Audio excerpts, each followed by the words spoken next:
Niccolò Machiavelli, 16th century Italian diplomat, political thinker, arch baddie. His name conjures up everything that's sly about human behavior. Well, we have an image of what the Machiavellian is. I mean, the word is in our dictionaries. He is an adjective. Machiavellian, astute, cunning, intriguing. Controlling, powerful, sinister, underhand, devious, scheming.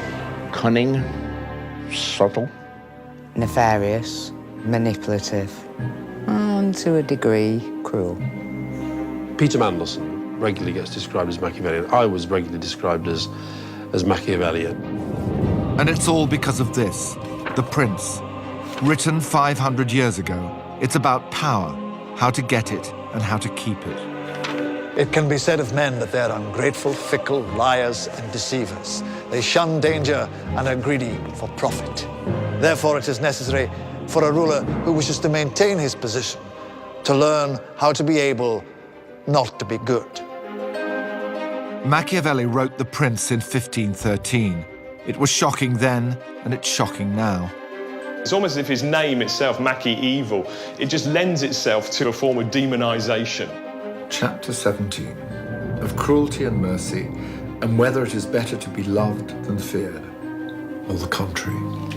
There's absolutely nobody in history who's had more influence on modern affairs, on politics, than Niccolò Machiavelli. So what are we to make of The Prince on this, its 500th anniversary? How useful and relevant is it today? One of the most important books ever written, and a really useful how-to guide for contemporary reality. Was Machiavelli right? Should we all learn how not to be good? Is it better to be feared than loved? And who are the 21st century Machiavellians?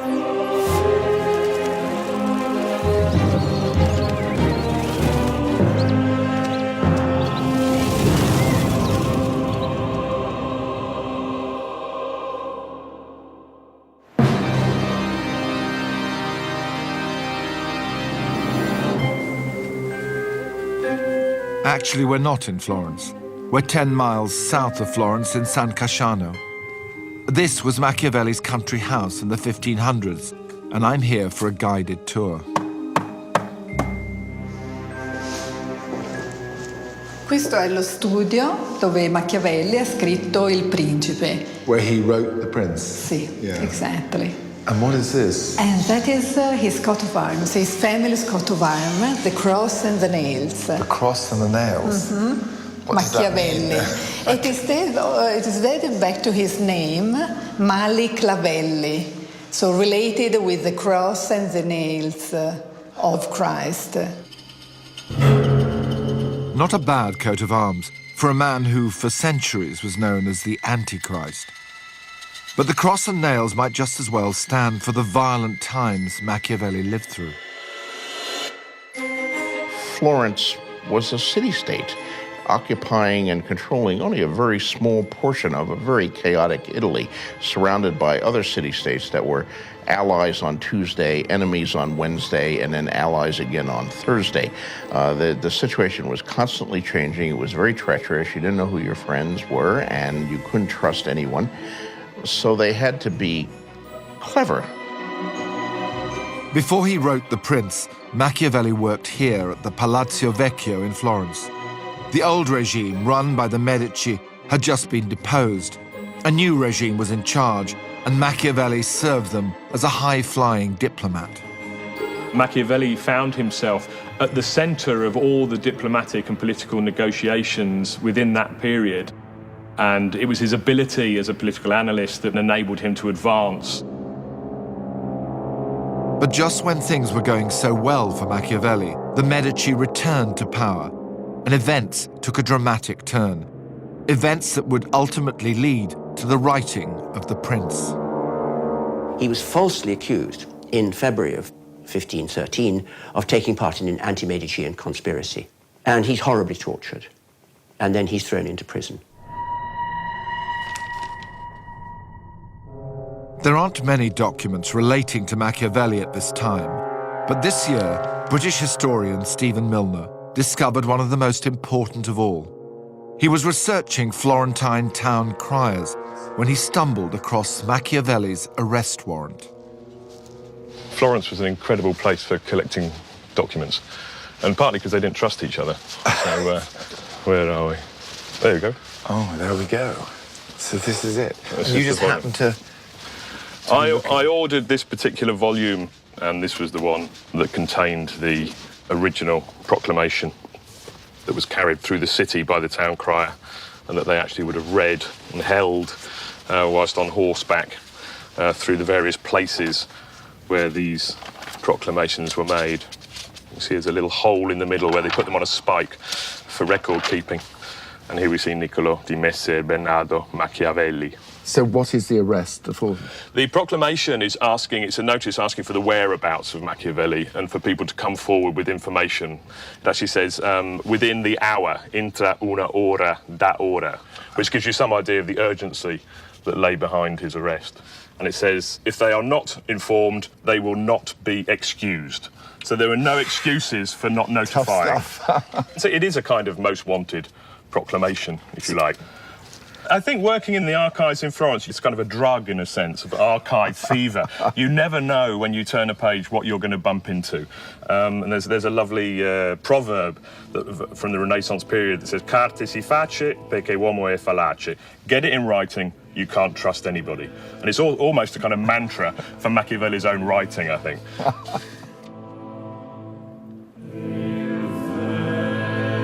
Well, here we are in the Bargello, which is the Florentine police headquarters, and this is where Machiavelli was brought shortly after he was arrested. He claimed that he was tortured, that he was actually put on a form of rack, that he went 3 notches on the rack without cracking. But there's absolutely no evidence that he was involved in this conspiracy.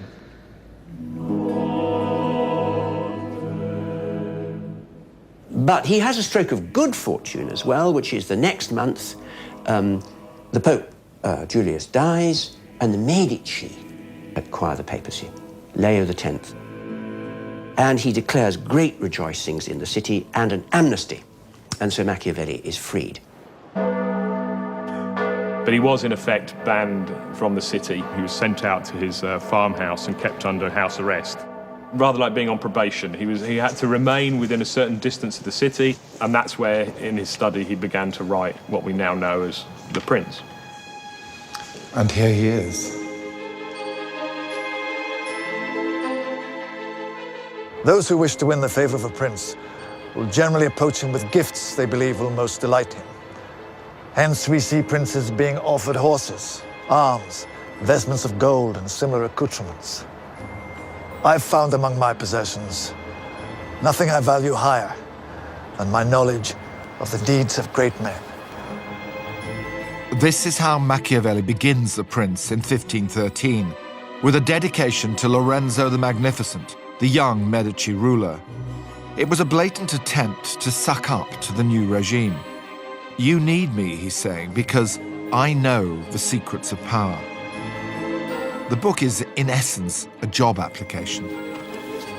We have here The Prince, a manuscript, as you see, is beautifully illuminated, and he is datable about 1520s, and he's in the hand of the closest friend of Machiavelli, Biagio Buonaccorsi.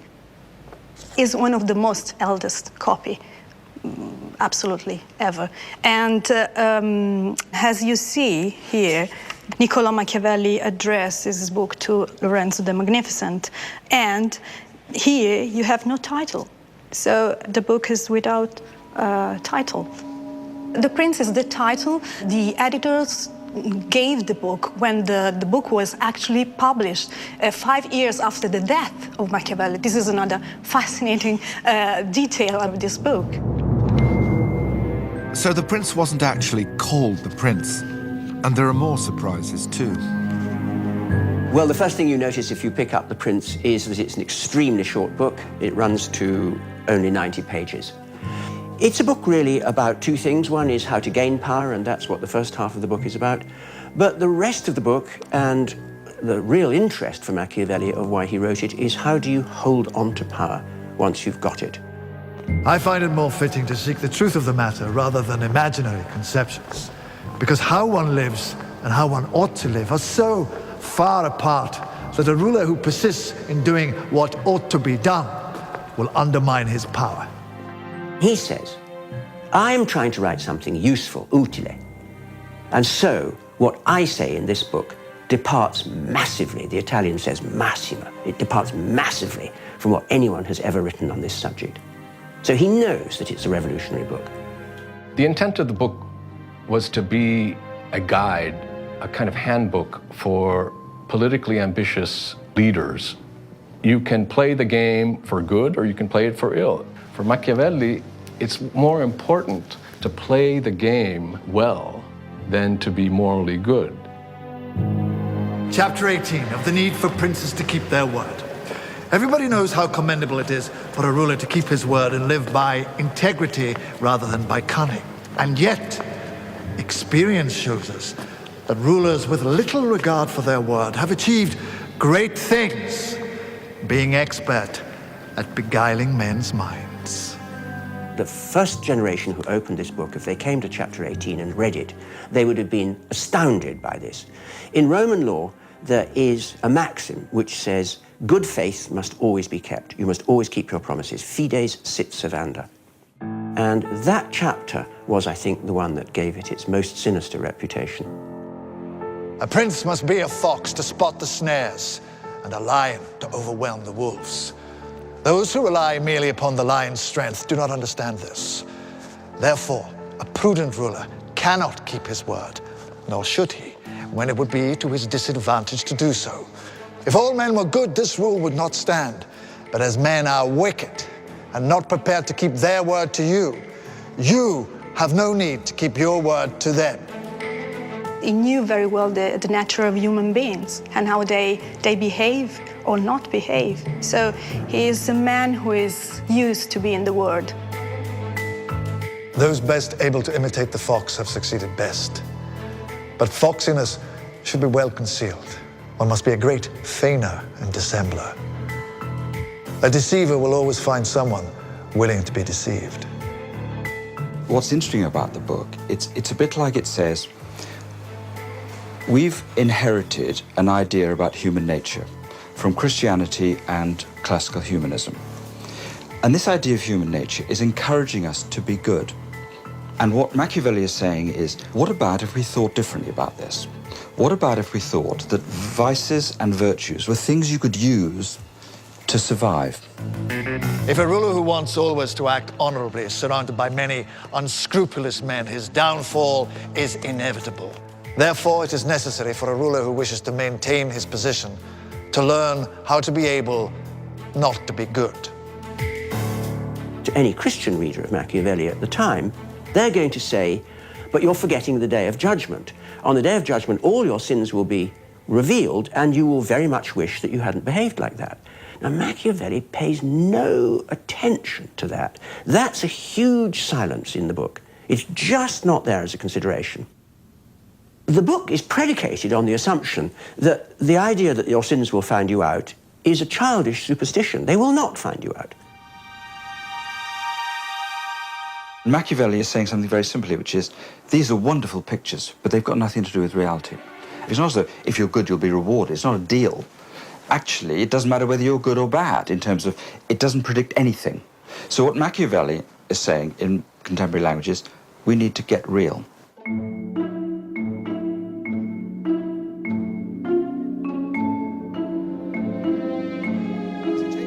This is Jonathan Powell. He used to be Tony Blair's chief of staff. Now he's written a memoir called The New Machiavelli, How to Wield Power in the Modern World. The choice of advisors is very important for a prince. One can assess a prince's intelligence by looking at the men with whom he surrounds himself. So I'm kind of asking myself why you called your book The New Machiavelli. I mean, what made you do that? Because a lot of people might have thought that was a term of abuse. Well, I wanted to write a book that was actually useful to people who are in government. There are an awful lot of books of theory, constitutional books, most of which are completely useless because they describe the way things should be rather than the way things are. And what's great about Machiavelli is he writes about reality. He busts myths. He cuts through all of that. The word Machiavellian was used 358 times by the newspapers in the first year of Tony Blair's reign. Somewhere in there, there's a connection. There are quite a lot of factors about Machiavelli which are ones that many politicians would not want to own up to. For instance, chapter 15. It is necessary for a prince who wishes to maintain his position to learn how to be able not to be good. Machiavelli was saying not that princes should go around being evil. What he was saying is you have to check your personal morality at the door when you become a leader. Personal morality is all very well as an individual, but if you are thinking about the greater good of the community, sometimes you'll have to do things that are not good as an individual, but are good for society as a whole. A prince must therefore be a fox to spot the snares and a lion to overwhelm the wolves. This is one of Machiavelli's most interesting lessons. You must be a lion, a courageous person, but you also have to be a fox and have the intelligence and the guile to avoid traps.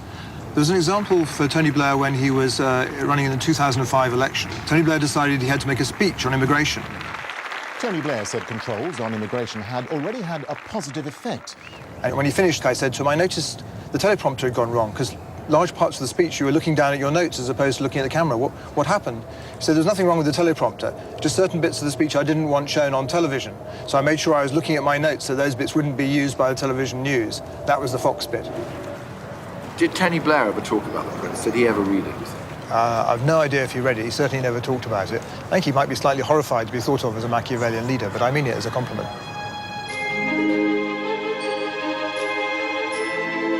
Robert Greene has also been bringing the prince into the modern world. He used to work in Hollywood. Now he writes bestsellers like The 48 Laws of Power.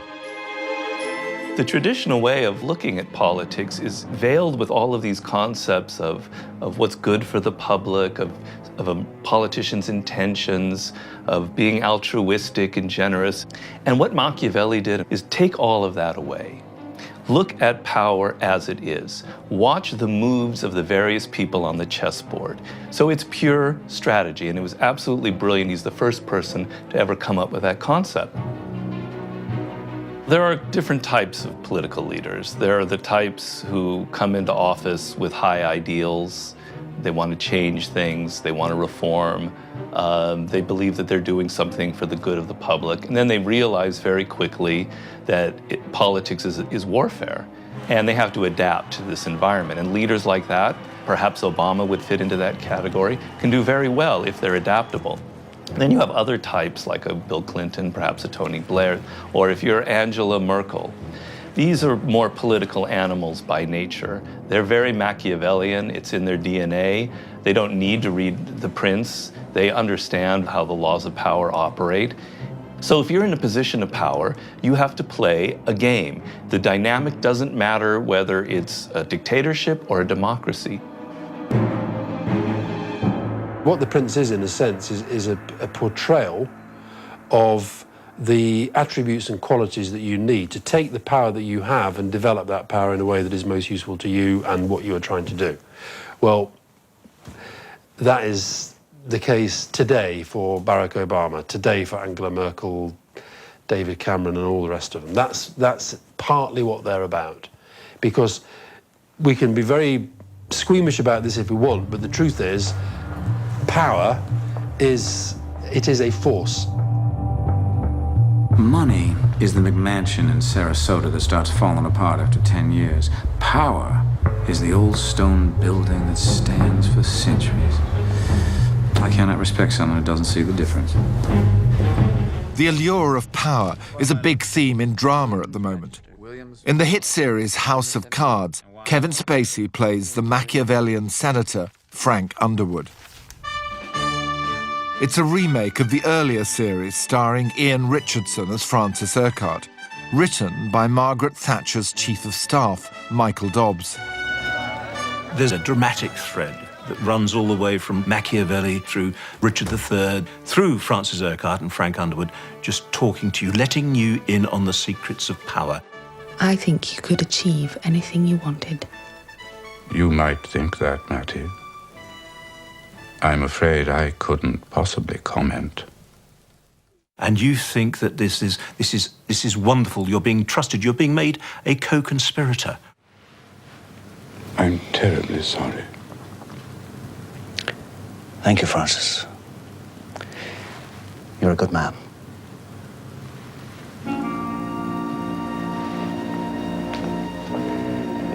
The Tory party in the 1987-88 period, when just before Margaret Thatcher was pushed out, which is when I wrote House of Cards, it was like Florence under the Borgias. I mean, it was full of conspiracy and dark corners and people whispering wicked things. So it wasn't so much that I must write something which is Machiavellian, that I had, I think, lived through a time, and was living through a time, which I think Machiavelli himself would have recognized. I think that this particular book of mine goes back to my university days, and it stayed with me ever since. It's a wonderful book for dipping into. He's actually saying, this is the way you do it. And you could be the most principled politician on the earth, but unless you get your fingers on power and know how to pull those levers, you're wasting your time. For centuries, the prince has been inspiring the powerful and the tyrannical. Napoleon read it, so did Stalin. He made notes in the margin. Mussolini even did his dissertation on it. It's always been the book of choice for political operators. It's true that The Prince was the favorite bedside reading of Henry Kissinger and Nixon, and for a good reason, because they were hard-nosed political realists. And part of the fascination of The Prince is that it shows us what the world looks like when the ethical dimensions have been removed from the picture. And I think for someone like Henry Kissinger or Nixon, there was a certain pleasure in reading a book that looked at the world the same way they did, and the same way many other people do. Machiavelli is perhaps most famous for the phrase, "the end justifies the means." Actually, he never said it, but he may as well have done. The exact thought that's there in The Prince is the action is accused and the outcome excuses it. So in the Italian, it's very beautiful. It's accusata and scusata. It accuses you, but it excuses you. So you're excused if the motivation for the action was the good of the state. We have to do justice to Machiavelli because it's not a matter of personal career or for just his own sake. It's also for a political purpose. He was really convinced that the stability of government in Florence was the most important thing to do. For the sake of the common good, you have to act in a bad manner, just sometimes.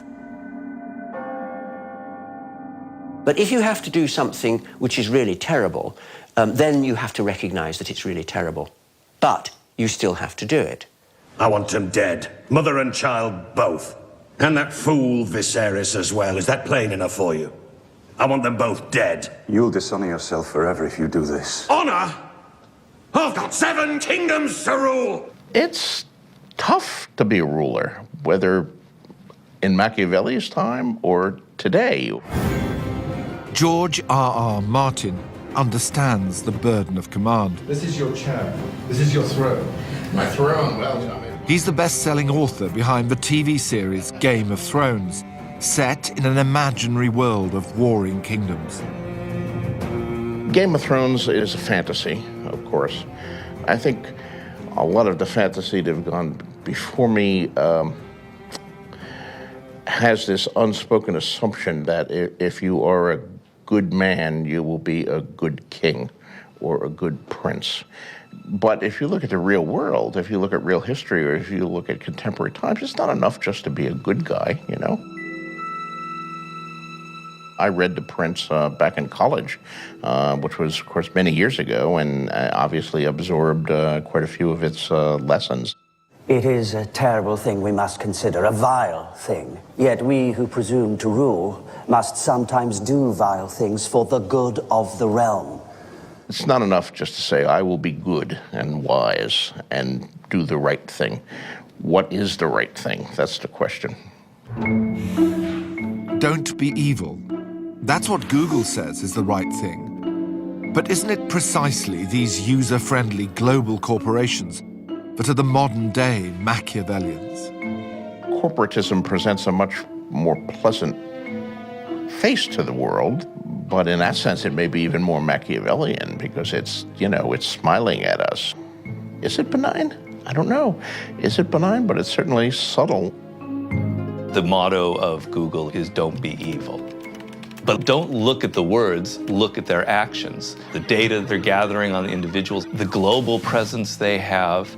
But in order to exercise power in the world, you have to give the appearance of being nice and good. If you look to be too ambitious for power, people are going to see that, they're not going to like it. The public wants to feel that you are motivated by some higher aspiration, so you have to manage appearances. And all of these companies play the game like that. The mission of the company is to make the world more open and connected. You know, everyone is going to have a much better experience when they're doing different things with their friends. When one sees him, a ruler must be a paragon of mercy, loyalty, humanness, integrity, and scrupulousness. Indeed, there's nothing more important than appearing to have this last quality. For the common people are impressed by appearances and results. Machiavelli is the first person to ever analyze that phenomenon. I think we're living through a period now that's remarkably similar to what Machiavelli was living through. And it's not just with global tech companies that appearances matter. Machiavelli's rule applies everywhere, not least, as Robert Greene found out, in Hollywood. If you go into a meeting and you give off confidence, like you can pull this off, like you can see it all the way to the end, that you know what you're doing, you're going to go a lot further than somebody who might have a brilliant idea but doesn't know how to pitch it as well. I know, for example, that I made that mistake recently in a meeting, that we didn't exude that insane sense of confidence that we were going to, you know, get this project done. So it's a realm of appearances, basically. But for Machiavelli, no one who wants to succeed in the game of power can escape one key factor: luck. Fortuna, he calls it. That capricious turn of the wheel by which the ambitious rise and fall, and never more so than in politics. What does it mean to be able to make your fortune? It is to have the qualities that enable you to dominate luck. So how can you hope to dominate luck? Well, in the end, you can't. Fortune is always more powerful than reason. But there are qualities that enable you, as the excellent American phrase puts it, to get lucky. But of course you could, as a politician, simply have an amazing stroke of luck, from which everything follows, and Tony Blair would certainly be an example of that. The body of John Smith was carried into the parish. John Smith, who was leader of the opposition, dies very suddenly in his mid-50s. So Blair becomes leader of the opposition at the age of 41, when he had no expectation of the leader dying in the mid-50s. People don't die in their mid-50s, but John Smith did. This morning, I'm announcing my candidature for the position of leader of the Labour Party. Now, there's no successful politician who hasn't at some point had pure good luck. And Tony Blair's pure good luck, terrible thing to say, but was the death of John Smith. Surely he would have won that election, so he would have been Prime Minister. But instead, it was Blair. A new dawn has broken, has it not? He had the fortuna, he had the luck, and he grabbed it. He had the opportunity to become leader of the Labour Party when John Smith died, and he grabbed it, and he made something of it. So I think he was a classically Machiavellian leader from that point of view. For Machiavelli, the flip side of fortuna is virtu. He doesn't mean virtue, of course. He means a kind of virtuosity. In Latin, the word for a man is vir, the source of our word virile. It's this principle of manliness, of courage, of prudence, of knowing how to master fortune. So that's what virtu is, because if you can master fortune, you can maintain your state and thereby gain glory. This raises the question of whether it is better to be loved than feared. My reply is that one would like to be both. But as it is difficult to combine love and fear, it is far safer to be feared. Because it can be said of men that they are ungrateful, fickle, liars, and deceivers. They shun danger and are greedy for profit. He recommends fear over love. Of course, he says it's better to be both. But if you have to choose between the two, it's better to be feared. The bond of love is one that men break when it is to their advantage to do so. But fear is strengthened by the dread of punishment, which is always effective. Fear is something that you can rely on as a very stable sort of emotional foundation to build your power on. Machiavelli was all about power of the prince or of the state.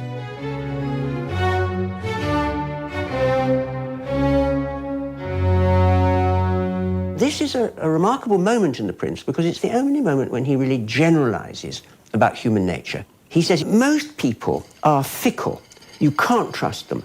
They are going to do everything that is in their own interests and not in your interests.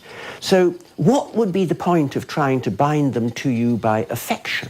They'll simply sell you down the river. You've got to make them frightened. If one has to choose between them, it is far safer to be feared than loved. Very true of politicians now. If you think about politicians, you can be absolutely beloved of your party. Neil Kinnock was beloved of the Labour Party. Every time he went through a Prime Minister's question and was bashed to pieces by Mrs. Thatcher, the whole Labour Party suffered with him.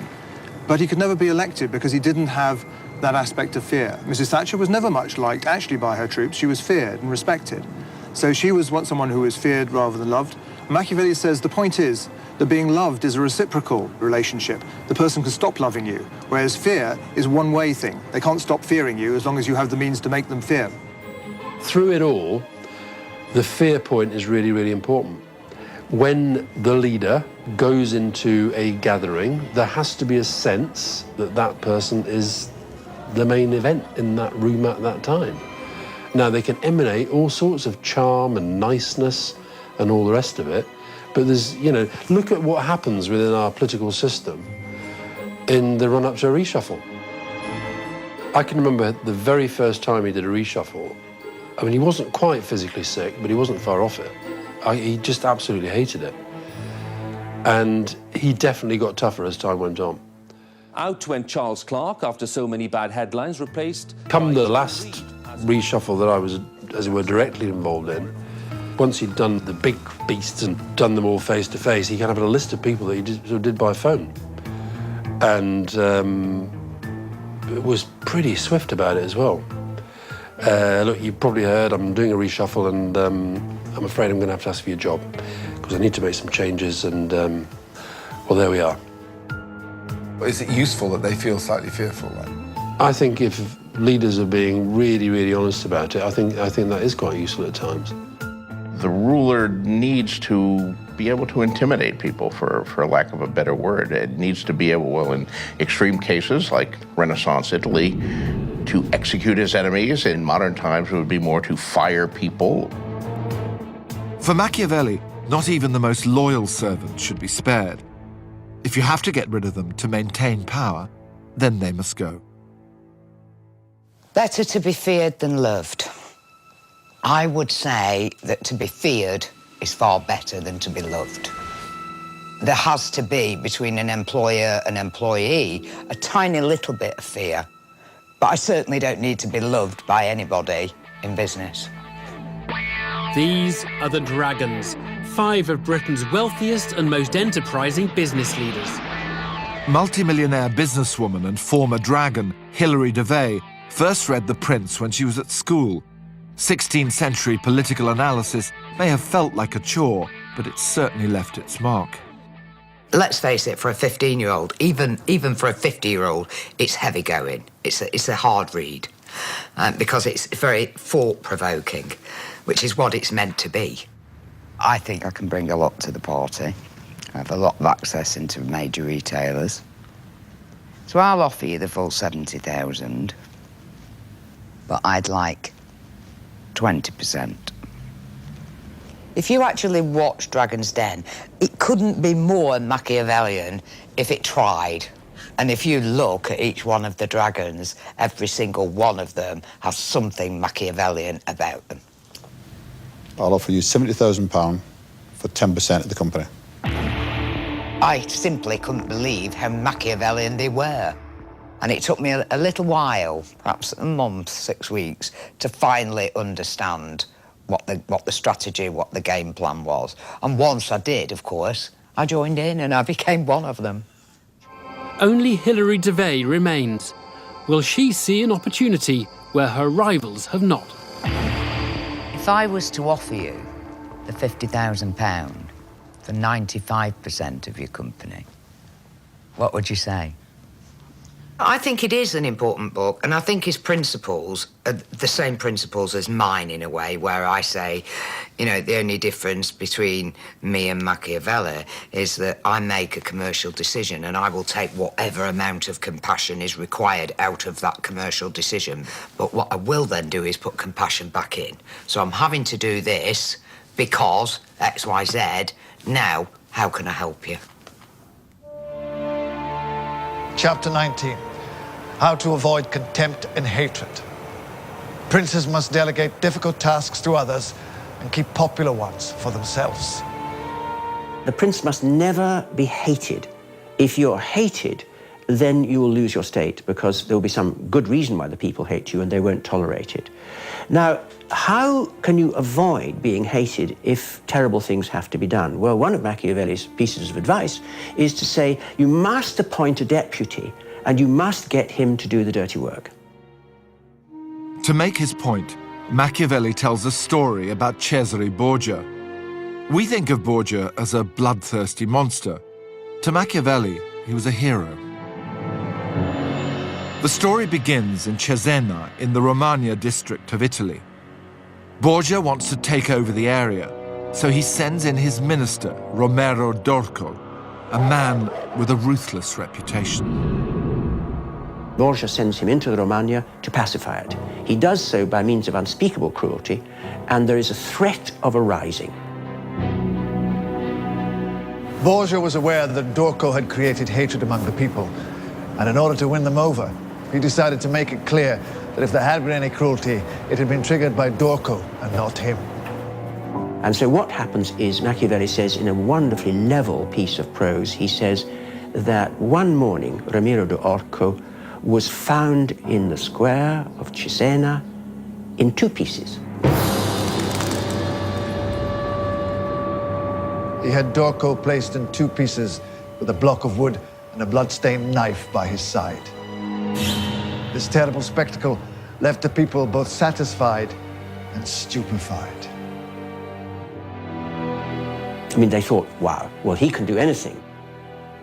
The hated figure was gone. Borgia was in no way to blame. So always put a second in command to do your dirty work. Putting that dismembered body on a block, what is that? It's not only just saying that I executed that man, but it's almost like a ritual murder, almost mafia-like, and it's there to inspire awe and respect and admiration for the man who did it. To see a leader who's not only killed him, but put him there so everyone could see as a lesson, my God, it has, a triple effect on public opinion. Political leaders have been using this strategy for centuries without the blood. So FDR had his henchmen, Clinton had his henchmen, Tony Blair had it, Cameron has Osborne. On and on and on and on. You've got somebody there to do the dirty work, and then you can distance yourself from them. So this sort of violent example is actually something that goes on every day around us. Maybe that's why the prince feels so contemporary. The rules of power, it seems, are just as applicable today as they were 500 years ago. Originally a manual for the Medici, the prince could just as easily be a modern self-help book. We tend to think of power only in terms of politics or business, but really, this power to control your destiny, your life, how you are in your office. If you have no control over your career, if you have no influence over your colleagues or peers or your boss, it's the most miserable feeling in the world, and nobody wants that kind of position in life. So everybody is scrambling to get more power, more control over their individual destiny. You know, I taught college once at a tiny little Catholic girls' college in Dubuque, Iowa. And the power struggles on an academic level at this little thing were as vicious as anything in medieval Florence of who will get to be department chairman and wield that vast power. It's all in the context of what you're in. It's sort of like once you enter the boxing ring, you have to fight. You can't sit there and just lie down. You're going to get beaten up. So once you're there, you have to figure out a strategy. And if you don't want to get hit, you have to at least figure out how to avoid getting hit. So there's no way to opt out. But a lot of people are uncomfortable with it, and they play a kind of a negative game of power. They say that they find power ugly and disgusting, and power people are, you know, antisocial, etc. The ones that say they're not interested in power are often the most dangerous types.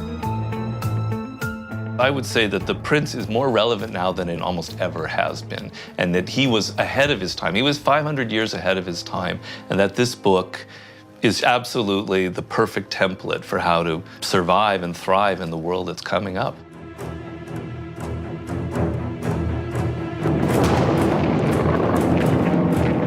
Using the prince as a guide to warfare may sound a bit extreme, but that's exactly what Colonel Tim Collins did when he was in Iraq.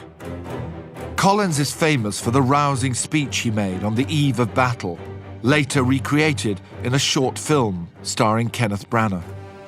Now, there are some who are alive at this moment who will not be alive shortly. Those of them who do not wish to go on that journey, we will not send them. As for the others... What is less known is that while he was in Iraq, Collins kept a copy of The Prince with him at all times. In Iraq, I kept dipping into it, and I carried it around in my map pocket, and I would take it out and read it.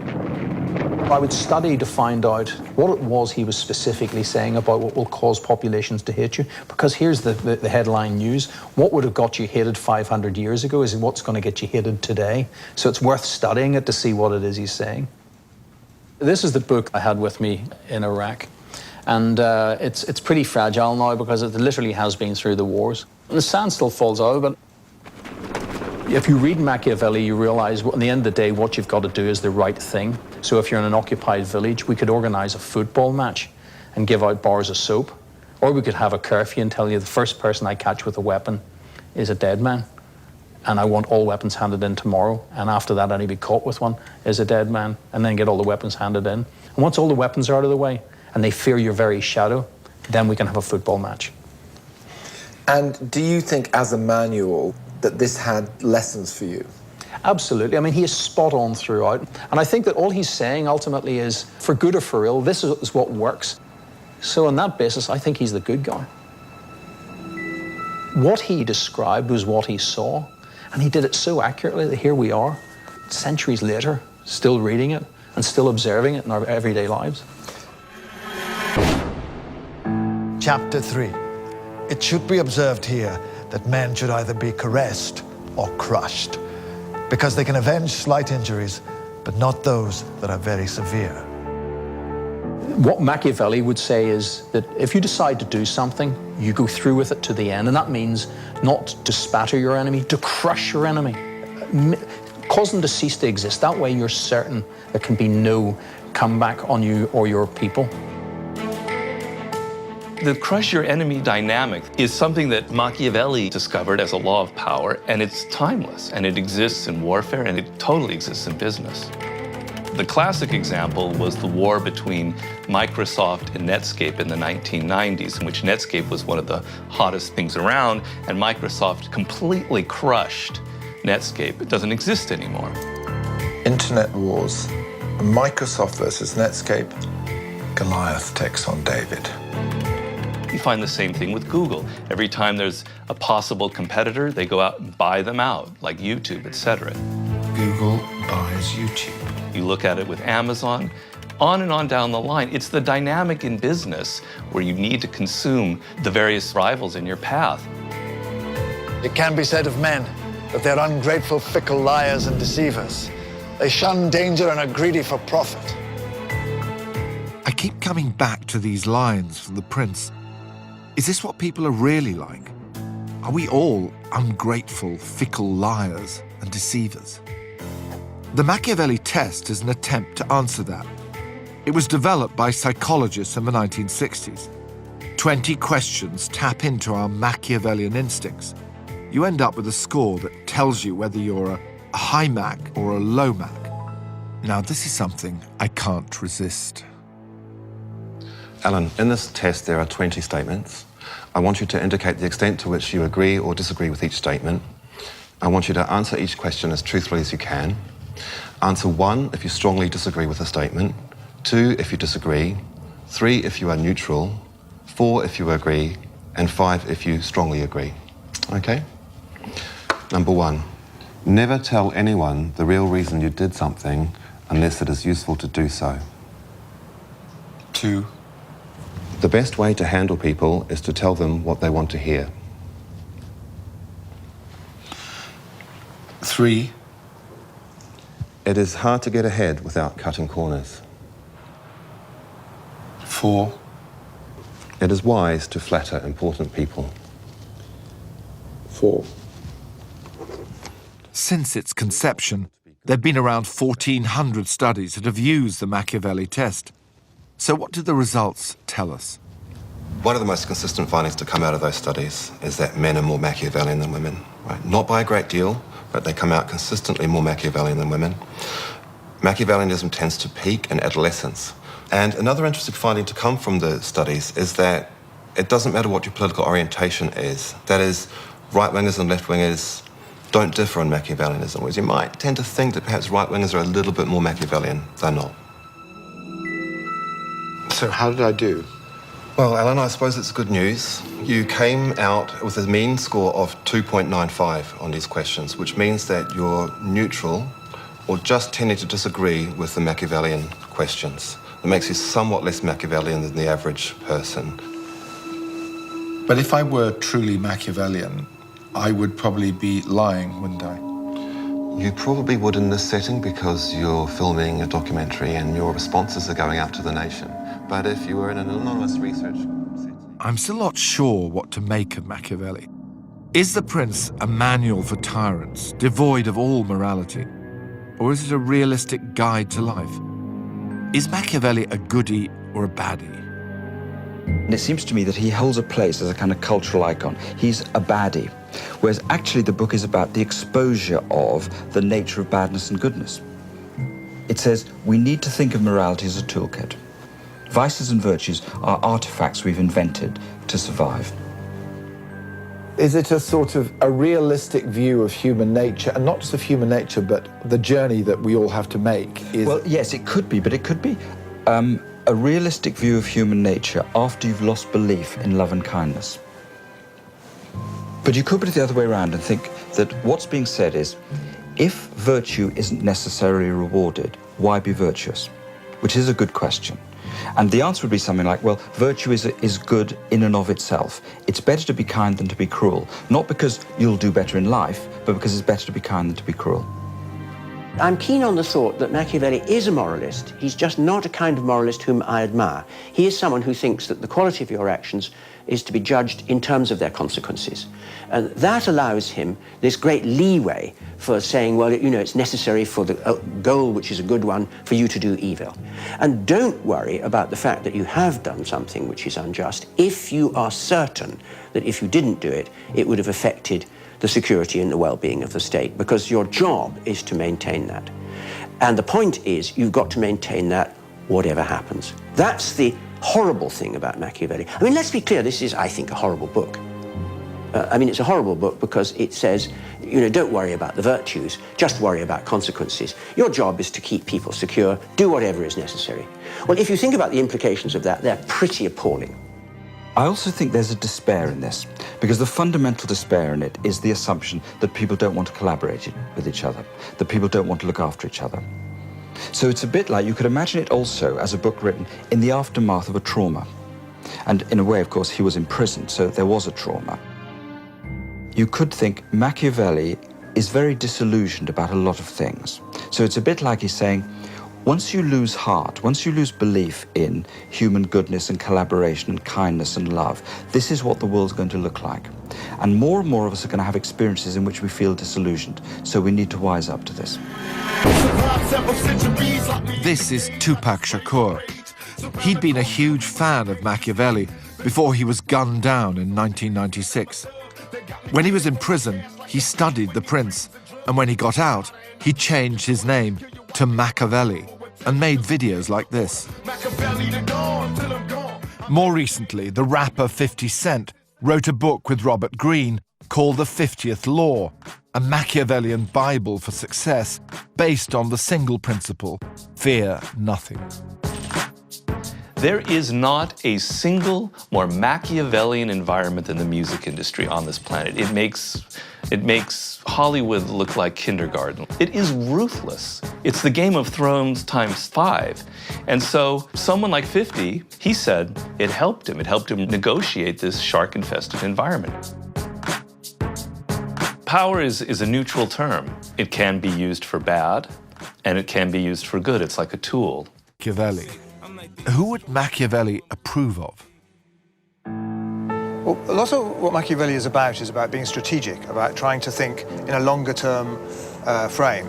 So if you think about someone like Alex Ferguson at Manchester United, he was clearly a strategic manager. He wasn't trying to think about the next match. He was thinking on a much longer time frame. So I think someone like that, again, would be an unconscious Machiavellian. I would say that the most person, certainly in my lifetime, that I would resemble to Machiavelli would be Margaret Thatcher.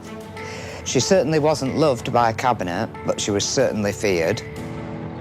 I think you're looking for a very good example of an institution that has applied well some of the lessons and the principles in The Prince. You'll find them in the royal family.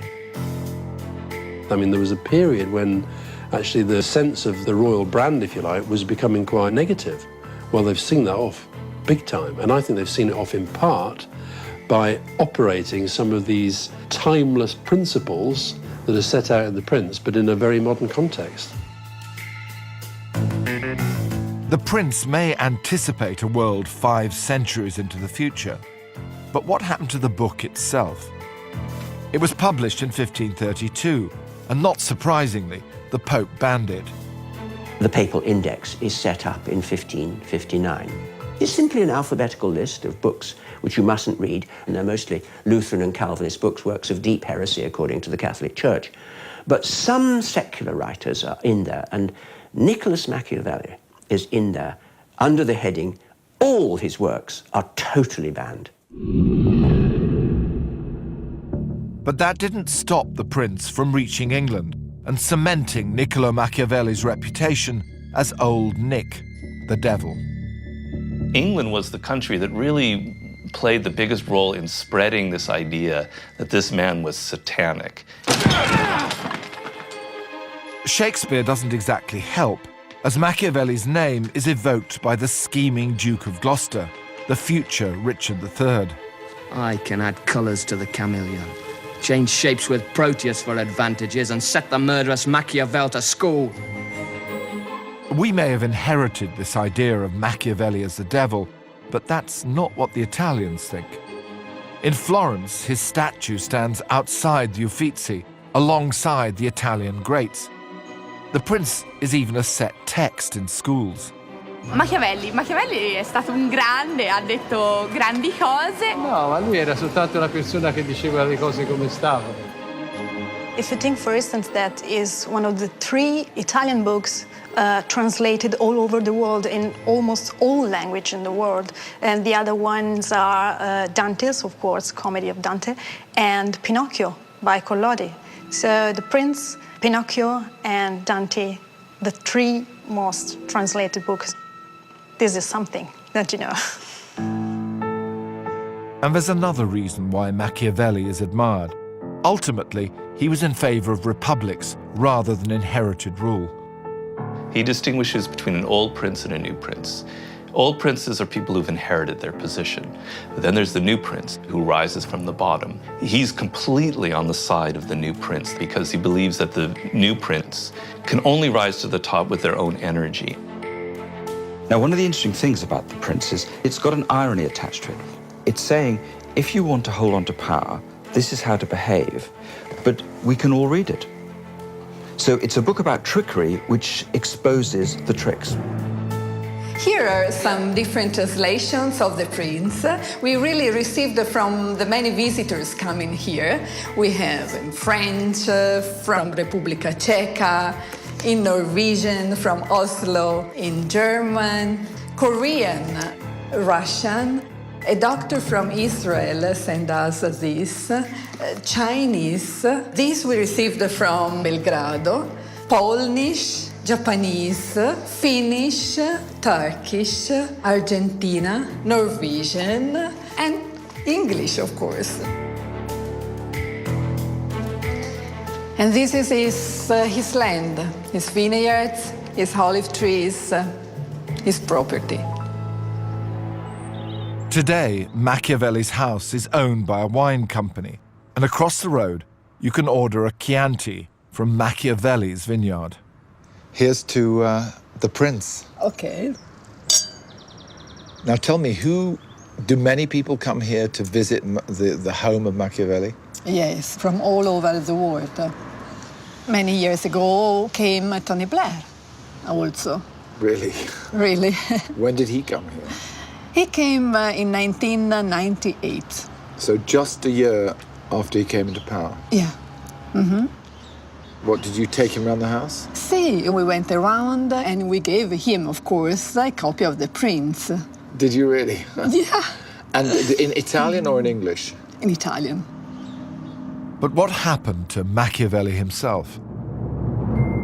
The whole point of writing The Prince was to get noticed by the most powerful man in Florence. But Machiavelli totally failed. As far as we know, Lorenzo the Magnificent never even read it, and Machiavelli never got his job back.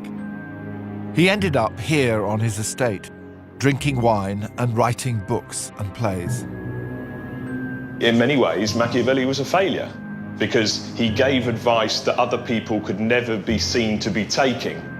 It may well have been very useful to other people, but the last thing they could do, according to his own tenets in the book, is show that they were taking his advice. The biggest irony in this whole story is that Machiavelli himself didn't appear to be in the least bit Machiavellian. In a letter to a friend, Machiavelli once wrote, "When evening comes, I go back home. I take off my work clothes and put on the clothes of an ambassador. I enter the ancient courts of rulers. I forget every worry. I'm no longer afraid of poverty or frightened of death. I live entirely through them." Machiavelli died in 1527 at the age of 58, 5 years before The Prince was published. Little did he know that 500 years later, what he called his little pamphlet would remain one of the most influential books ever written. Machiavelli to gone till I'm gone. I maintain my army of lunatics that stay home till the day I die. Alan, what about the BBC? Surely that's a Machiavellian institution. You may think that, but I couldn't possibly comment. My life in exchange for yours. Born hated as a thug. House full of babies crying for my lack of getting love. Ain't nobody tell me shit till I got a sack of drugs.